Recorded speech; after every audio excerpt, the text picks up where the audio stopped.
Okay, so we are at Speaker's Corner Coffee's little corner. Very famous amongst the. I do want to say, as a sort of introduction, there's quite a community here, isn't it? And yeah, lot of good people from different backgrounds. So Marisha, you're Christian, is that right? Yeah. And just so you know, this is right in shot. So yeah, no. Don't apologize. Don't apologize for anything. It's just like, yeah, fine. If you want to read that, you can. We've got all these different beliefs. We don't necessarily have to even agree, but we're just sitting down for a coffee, and it's very social. Like sitting, there's chess usually when it becomes a bit more summery. We've got we're us two are Muslim, but even amongst the Muslims, there's different ideas, and we don't have to agree. You know, I can't say that's always true. There are some people who are like, "Oh, you're wrong," and all this kind of stuff, which is something I want to make a video about, because Prophet Muhammad wasn't like that. He was so kind, you know. So that's another video. But anyway, I want to talk about, that's the intro done. I want to quickly talk about 3 types of success. This is something that's really important to me because I think I made my life really difficult when I was younger. Permanently trying to somehow feel good enough, successful enough. Because when you're younger, you don't have any you haven't achieved anything maybe. Or even then, I'd actually achieved lots of nice things, but I didn't count them because they weren't materialistic. They were like, oh, I've helped a charity for X number of years.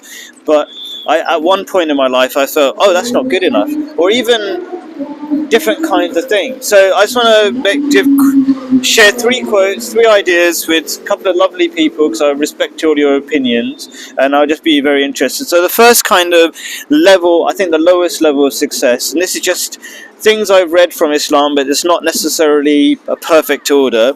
The one is, don't be a slave to everyone. And so I'll quickly read a quote from the Quran. It says, so fear Allah, that is just God. This is an ancient name for even Jesus, we'd call God Allah in Aramaic.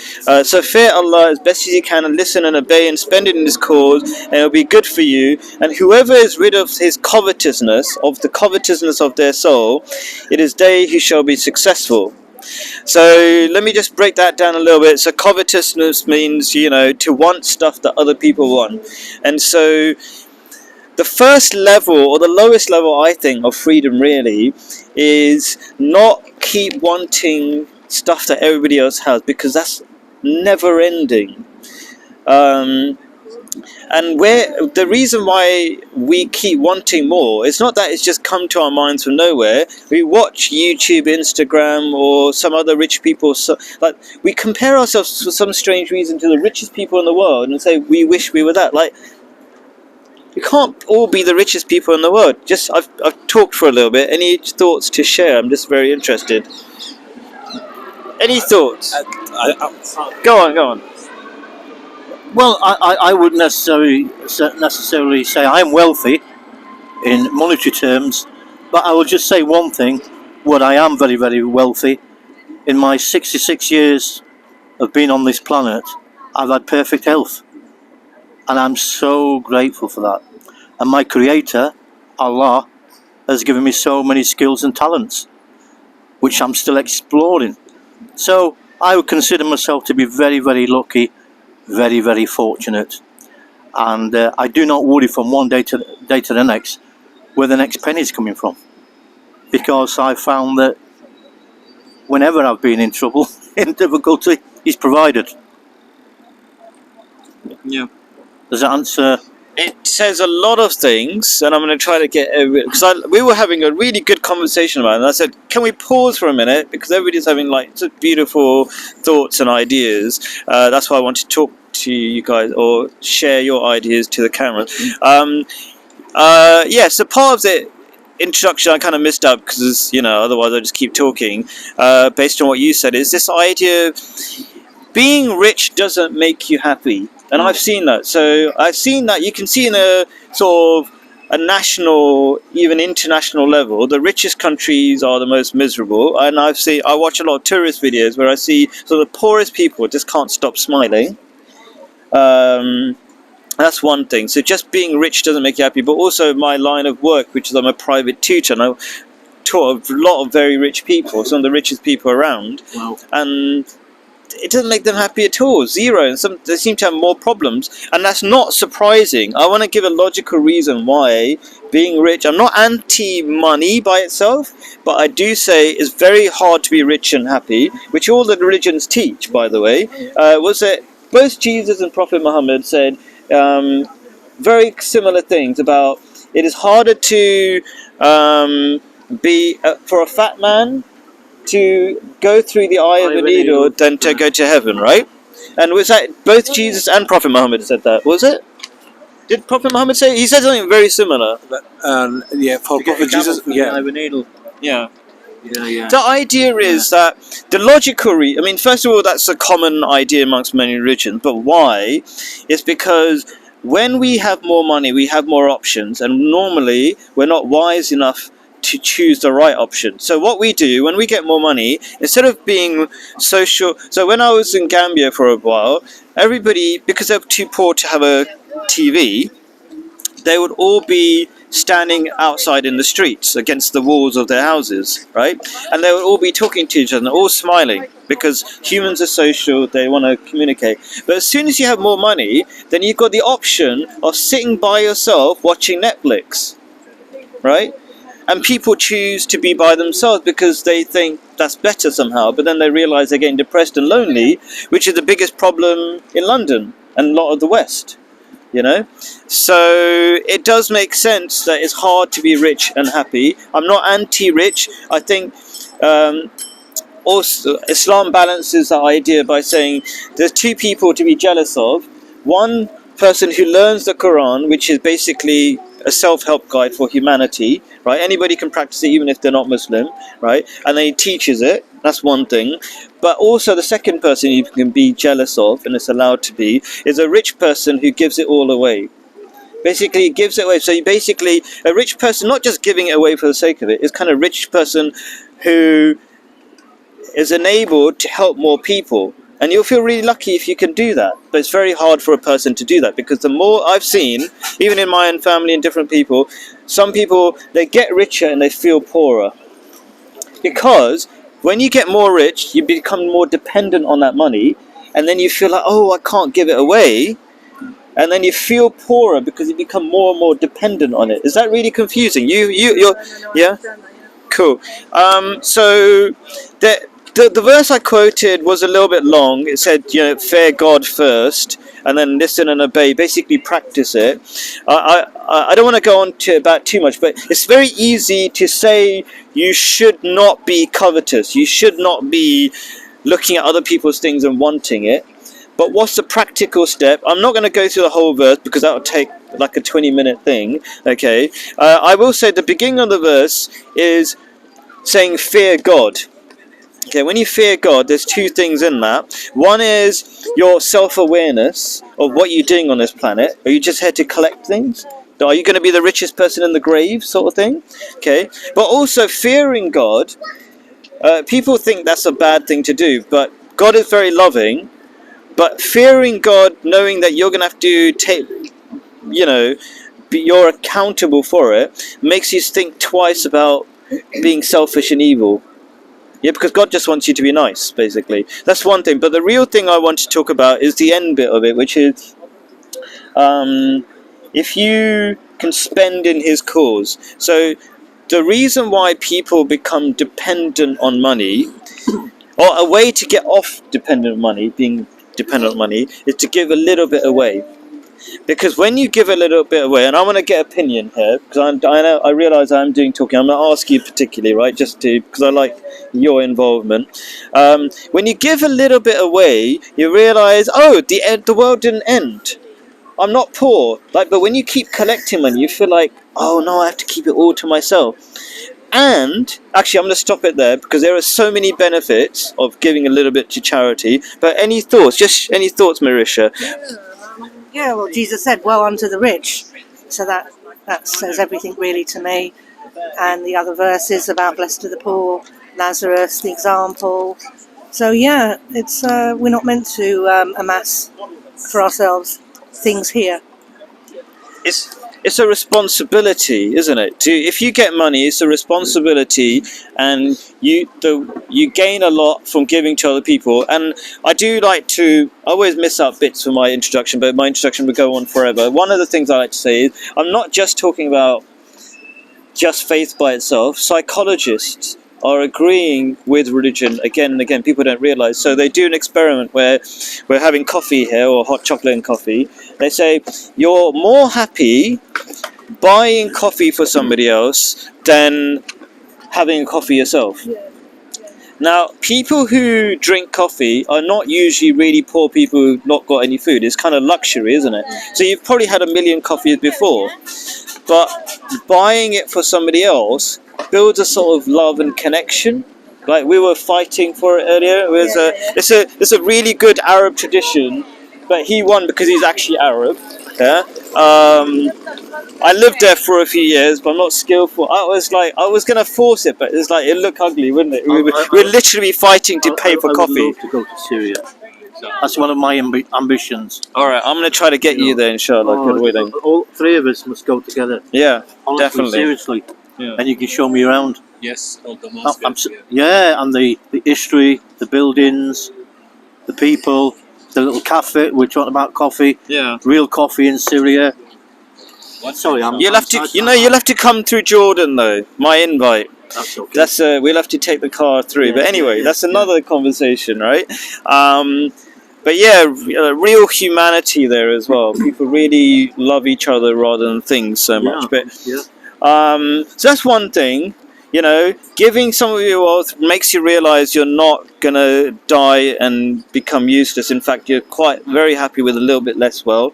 And also you get a taste for goodness, you see. So when you taste that goodness, you go, you know what, I'm quite happy giving more and more things to other people, and you enjoy that instead of just collecting stuff and being selfish. Because when you go down that path, you think that's the only joy, but in fact, all those people I see who are selfish, and I don't say it in a sort of hate, because I know lots of people who I really feel sorry for, and they suffer in their selfishness, and they know they're selfish. But anyway. I'd like to ask a question. Yeah. Is it possible to give something away without getting something back in return? Is there such a thing as, what's that word? It was in my head. Karma, maybe? No, it's a very posh word. But I'm not a very posh person, so that's Nor am I. Altruism. Is there such a definition as altruism? Giving something away because this person needs it, and without you receiving anything, emotionally, spiritually, just for the goodness of it. Do we give things away for our sake or for the sake of the people? I want to hear an Arab, the expert in hosting and giving away and giving time and stuff like that. Any thoughts? And this is Youssef, by the way, or in English that's Joseph, son of... And Muhammad Saidi is my cousin, by the way. Maybe I didn't do the full intro. But anyway, any thoughts? Can I just say that, rich people, they don't become rich by themselves. They need the help of the poor people. So when they give to the poor people, they have actually given back, kind of like returned part of the not really the favor, but part of what the poor people did to them. So that's one thing I wanted to say. And the other thing, as Simon said, that giving away something without expecting anything, anything we possess, right? So even like our life, our health, someone has, regardless who that one is, given us this thing. So when you give part of it, so you're not really actually giving 100% of your efforts. You are giving part of it is what the higher power or whatever you want to call it gave you, and you are just passing it on to those needy people. Imagine the sort of personality that you've got to have to be able to give all your possessions away and not want to receive anything in return, like Prophet Muhammad did. He gave everything away and wanted nothing in return. Now, expecting everyone to follow that example created issues for himself. because not everyone wanted to be like the Prophet Muhammad. They couldn't follow, as you said, they found it difficult to follow that example. So where do we get these ideas from that we need to accumulate all this wealth? Who teaches us this? And how do you quantify it? How do you qualify it? See. What do you think? I mean, I just want to say, Success, I mean. yeah, I want to comment on maybe both of, because what Muhammad was secretly doing was quoting from the Holy Quran, Yeah. which is that there's a wealth that God gives everybody. And so when you give wealth, it's not you're really giving from yourself. It's the wealth that is shared wealth that you have been given the responsibility. When you give wealth, you're actually giving some of the wealth that you owe to other people, your fellow beings, right? And the second part, which is based on a saying of Prophet Muhammad, he said, the society stands on the poor people. So, for example, when we had the pandemic, so-called pandemic,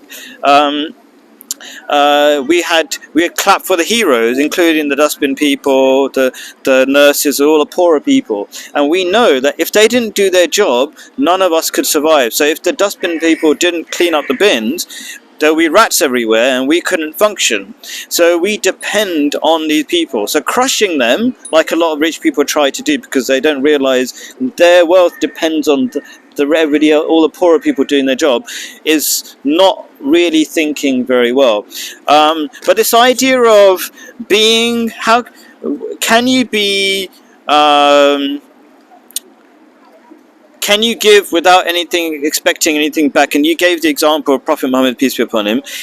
It was said of him that nobody smiled as much as he did, right? So he was the happiest person, even though he was constantly hungry. And so was probably this lady's prophet, Jesus. He had the same idea, didn't he? You made a quote earlier on. It's difficult for a rich man to get into heaven than it is for a camel to go through the eye of a needle. And this is what this lady said. So it appears that the prophets are saying the same thing, aren't they? They're trying to teach us a lesson.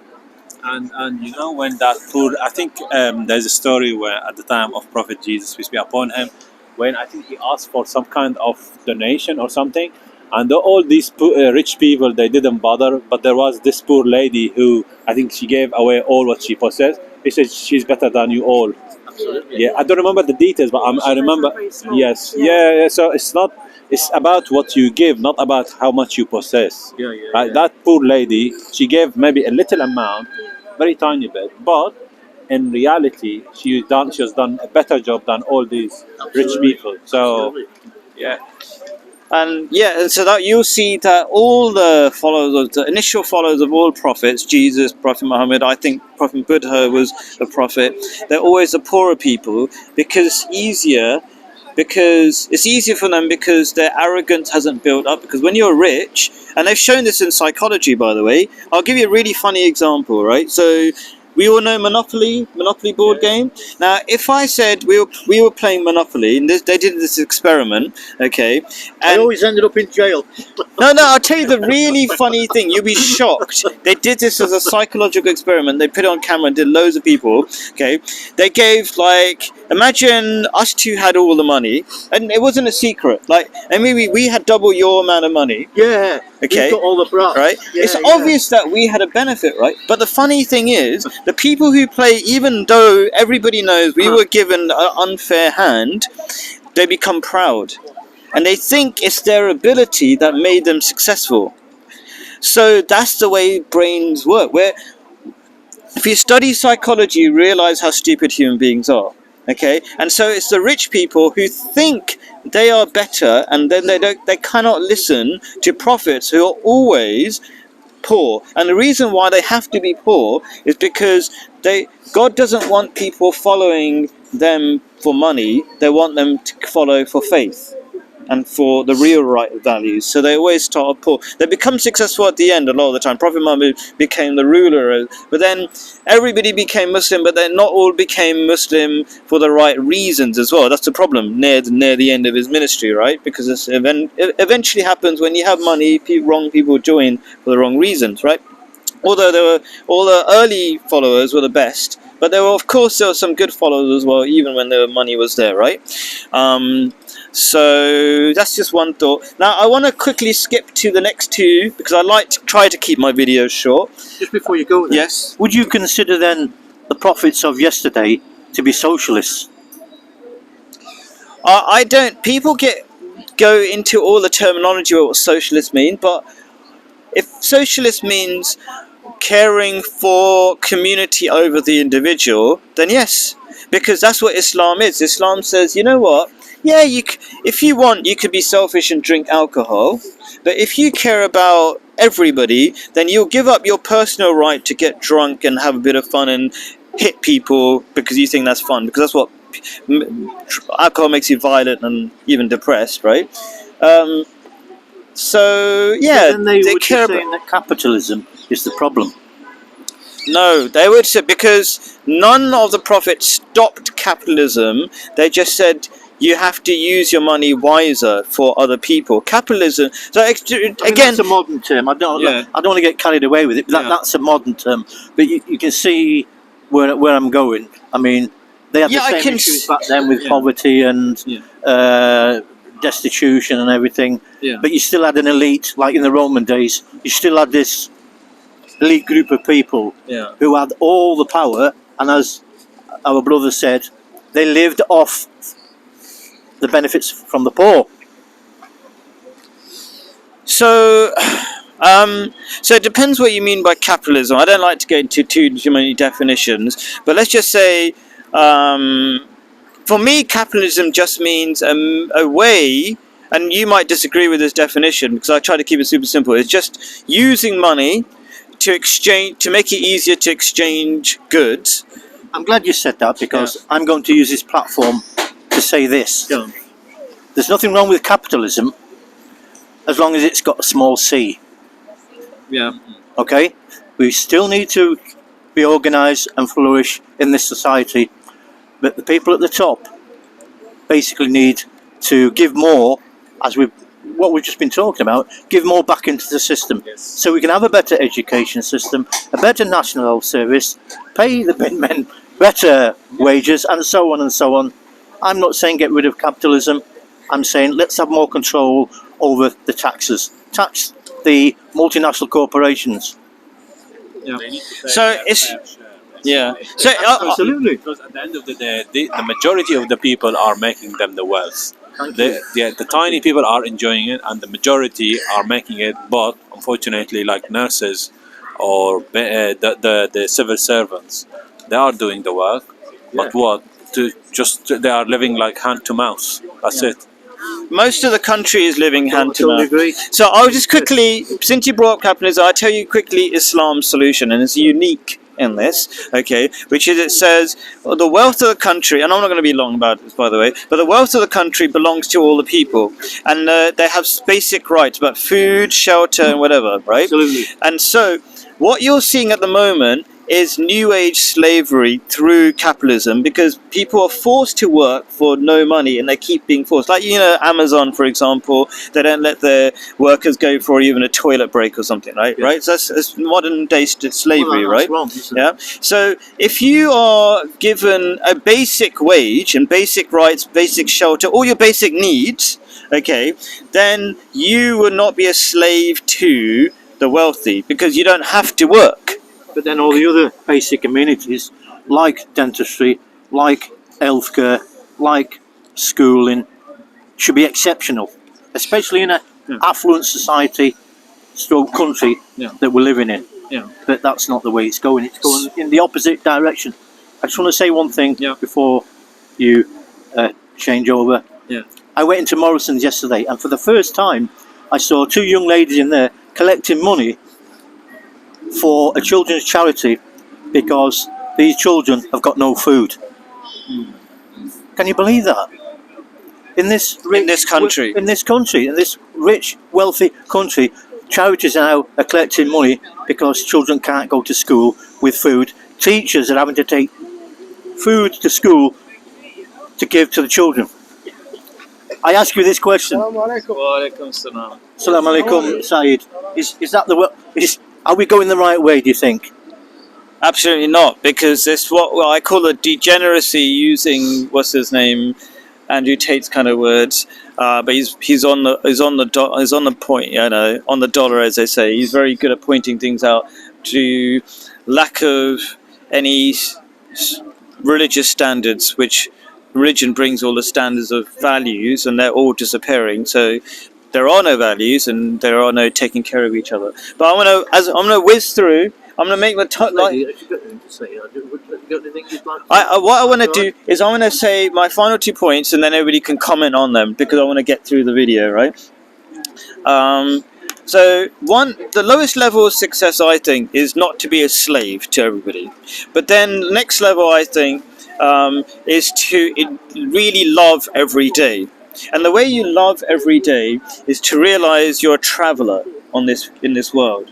Okay, what I mean by that, when you're a traveler, you look around and you enjoy all the tiny things. You go, wow, look at that funny little thing, and oh, those people are really nice, and you appreciate all the things. Yeah. But when you think you're here forever and you don't think you're a traveler, you get tired and you think everything's mundane. It's just another day. I get that. Right? I get that. Yeah. So just to quote Prophet Muhammad, he said, be in this world if you're a stranger or a traveler. And I missed a part of the quote because I did this quickly. There's a really beautiful part, which is, be in this world like a traveler. Everybody's friends here, you can see. Interview or what? It's good. Yeah, we're doing a little video about success. You can listen in if you want. Okay? Yeah, good. I'm very well, my friend. Thank you. Yeah, you're looking well. Sorry. That's all right. That's all right. Good. Yeah, you can join in if you want. Talk about success. You know what Bob Dylan says? What does Bob Dylan say? You get up in the morning and you go to bed at night, and in between you do what you want to do, you're successful. I would say there's something good about that. Yeah. So I'm gonna summarize the 3 points of success really quickly. One is, don't be a slave to everybody. Okay, and the way you do that is not be covetous, but basically you don't look at everybody and go, I wish I want that, and I want that. Therefore, you're not a slave. That's the lowest level. The next level is love every day by living like a traveler. When you're a traveler, you enjoy everything, and this is a teaching of Prophet Muhammad. And so you can do that if you realize you're not here forever. If you think this could be your last day, every day, live like every day is your last day, then you appreciate it. And the last thing is, you can't really enjoy your life if you're not living life according to your design, your purpose. And so in Islam, it will say basically to be at one with God. So in the Quran, it says, it's simply translated as worship, but it's really poor translation. It's to be at one with God, and one with God just means being a beautiful person. And if you ask any psychologist, Viktor Frankl, he said, if you want to be happy, you have to live a life of meaning. And living a life of meaning is basically living a life for other people. Even Einstein said something along those lines. And you can't really be happy really without doing that. You can't be happy selfishly. Yeah. Any thoughts? And I'll go. That's my whole thing. I didn't do any quotes. Because I'm going to keep it quite short. I'm going to put the quotes in the pinned comment, but I want to go round. Any thoughts about what I just said? Go for it. Yeah, they're all good basic principles, and Christians would agree in most of it. The Westminster Catechism, what is the chief purpose of man? To glorify God and enjoy Him. So you live for God, and then you enjoy God, and that gives you satisfaction in life and success in life. Cool. There you go. Your thoughts? The gentleman's a Christian, and I agree with what he's just said. Regardless of whether I'm a Muslim or not, we're talking from the same. Taking from the same God. Yeah, absolutely, the Creator. Yeah, what they said, definitely. And yes, I think the great success is to find your Creator and to discharge your duties towards your Creator and discharge your duties towards your your fellow human beings. I think that's the greatest success. Yeah, and our God doesn't need anything. If God is the most powerful, He doesn't need anything. So all God asks in all the different religions is be kind to other human beings, which are essentially His children. Some people don't like that metaphor, but I think it's a very accurate metaphor. Who created us really? God. So anyway, thank you very much.